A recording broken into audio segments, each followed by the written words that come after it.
So I had some questions, to ask you about this, because the topic of domestic violence is one that is not commonly talked about, even by survivors. A lot of women have been through domestic violence, or sexual abuse, whether it's by their fathers, the men that have been put in charge of them, the people that they love the most, and how they've been attacked and abused. And I know, especially in places like Africa, it's kind of the norm. And even to stages where, like where in a place like America, the person would go to jail, where they'd almost kill someone, and they would get away with it just because patriarchy in those countries is running at a really, really, really high level, And, working in something like this and the trauma that comes with it, you know what I'm saying? And the fact that a lot of women that have been through this, even here in America or in the Western world, are so ashamed of talking about it, which maybe, or just seeking therapy. I don't want to say, why do you think that is? Because we probably all know why that is, but how common is this problem? Yeah, you are right. A lot of people do feel ashamed, and a lot of women aren't talking about some of these huge issues, gender-based violence worldwide.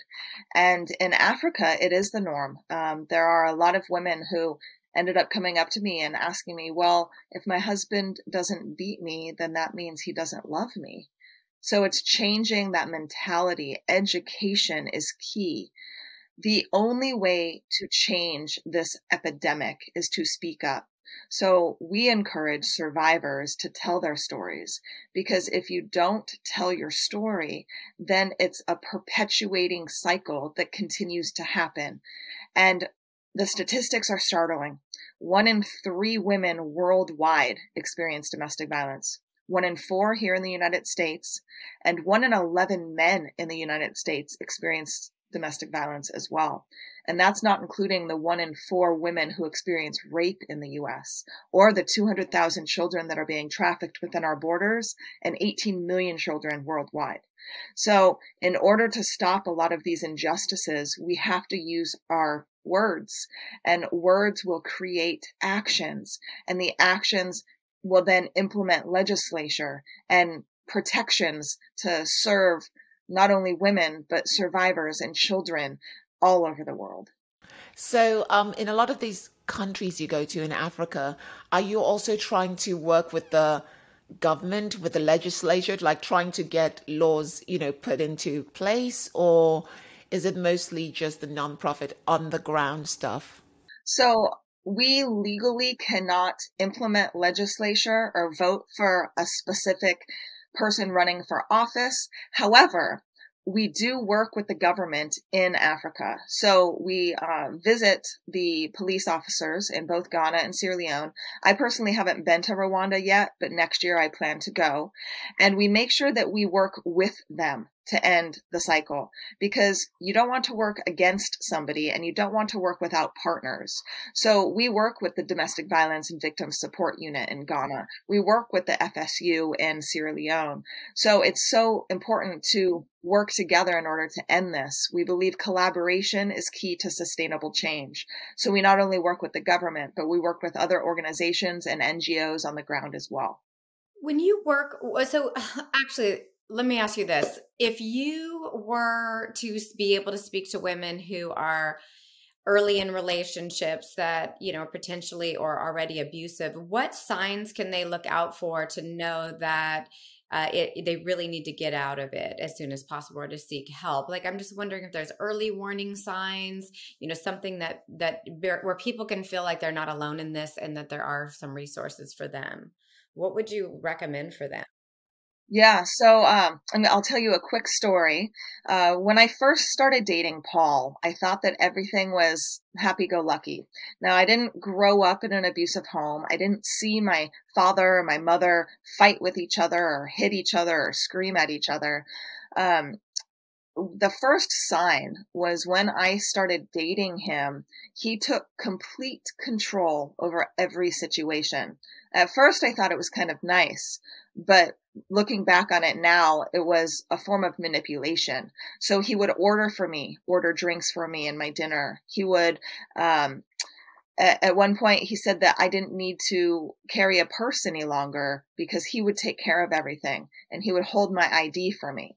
Some of that would be nice gestures. However, with a narcissist, it was manipulation and control. Now, in early stages, look out for how their friends talk about them. If their friends or family members are saying, "Oh, beware," listen. I remember one of his friends ended up telling me in the very early stages, "Oh, he's got a hefty past." And I didn't listen. I was love struck. And I didn't really see the signs. One of the other early signs is moving the relationship forward too fast, where it feels almost uncomfortably fast. I ended up moving in with Paul like 5 months into our relationship. And I moved out of Los Angeles. He got me to move to his hometown. So he isolated me, took me away from my friends and my family. And then the first sign of physical violence, he made it seem like it was my fault. And then the apology stage in that cycle of domestic violence, he said he would never do it again. He loves me. So sorry. And unfortunately, they do it again, especially if they don't seek the help that they need for healing. From what I know about narcissists, they don't really take responsibility or, ever really get help because they don't necessarily believe that it's them anyway, that they can gaslight and blame the other person a lot. So do you think that this domestic violence situation goes hand in hand with narcissism, or what is your take on that? I do. I actually do believe that domestic violence does go hand in hand. Now, it's not 100%, so every case is different. Now, here's the thing. We believe that rehabilitation can happen for abusers. We as a team know that hurt people. So there's a reason why they're lashing out. Now, getting them to seek the therapy or do the work to get behind why they are hurting, that's the difficult part.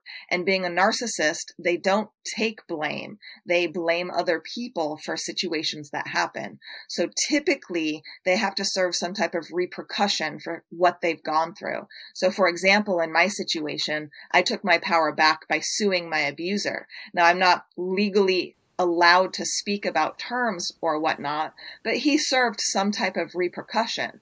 So in my situation, although he beat me for 4 hours multiple times, I've forgiven him, and I actually really do hope that he is seeking the help that he needs. And we all have to get to that place of forgiveness. But the only way to end all of this is to speak up. And then that, in turn, will hopefully encourage those abusers to seek the help that they need. Hi guys, it's Amanda from Beauty and the Beef podcast. I hope you've enjoyed listening to all our episodes. So if you enjoy the podcast, you can support us by liking, subscribing, and commenting down below. If you're listening to this anywhere else, you can also just like us. We like to know what your opinion is on any of our topics. So please comment, or you can contact us at beautyandthebeat@gmail.com.